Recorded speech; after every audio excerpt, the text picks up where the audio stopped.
भाषा प्रयोग किया है। मैं मनोज तिवारी उसकी निंदा करता हूं और इसकी निंदा पंजाब के लोग भी करेंगे, पूरे देश के लोग करेंगे।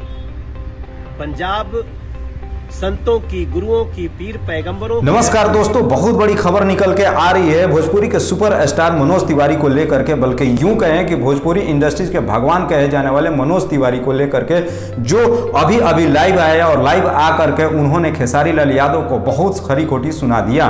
दरअसल मामला क्या है, खबरें हम पूरी आपको विस्तार से बताने वाले हैं। तो जैसे कि दोस्तों आप सभी जानते हैं कि पंजाब में चुनाव का माहौल चल रहा है और वहां के कांग्रेस के चन्नी सरकार ने एक बहुत बड़ा ऐलान कर दिया है कि जैसे ही हम सत्ता में आएंगे सबसे पहले यूपी और बिहार के लोगों को यहां से बाहर निकालने का काम करेंगे और उन्हें हम कभी भी पंजाब में घुसने नहीं देंगे। तो जैसे कि दोस्तों आप जानते हैं कि बिहार के काफी लोग पंजाब में अपने रोजगार को लेकर के जाते हैं और वहां रोजी रोटी करके अपना घर परिवार चलाते हैं। वही पंजाब की चन्नी सरकार 17 फरवरी को खेसारी लाल यादव को पंजाब बुलाती है प्रचार के लिए और खेसारी लाल यादव भी प्रचार करने के लिए कांग्रेस के समर्थन में पंजाब पहुंच जाते हैं। इसी बात को लेकर के मनोज तिवारी लाइव आते हैं और आकर के बोलते हैं कि तुम बिहार में तो बहुत बड़ी बड़ी बातें करते हो और कहते हो कि बिहार के लोग मुझे बहुत पसंद करते हैं और मुझे दिलों में बिठा करके रखते हैं। तो मैं तुमसे पूछना चाहता हूं कि जब ये सरकार वहां से बिहार के वासियों को बाहर निकालने की बात कर रही है तो तुम इनका समर्थन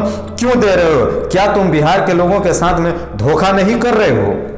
दोस्तों मनोज तिवारी ने आगे भी कहा कि मैं मानता हूं कि भोजपुरी इंडस्ट्रीज में हर कलाकारों के अंदर जाति विवाद को लेकर के एक बवाल छिड़ा हुआ है, लेकिन मैं तुम्हें एक क्लियर बोल देना चाहता हूं कि पंजाब में जो चन्नी सरकार है उसने किसी जाति धर्म को विशेष को लेकर के बाहर निकालने की बात नहीं की है, बल्कि उसने पूरे बिहार वासियों को बाहर निकालने की बात कही है।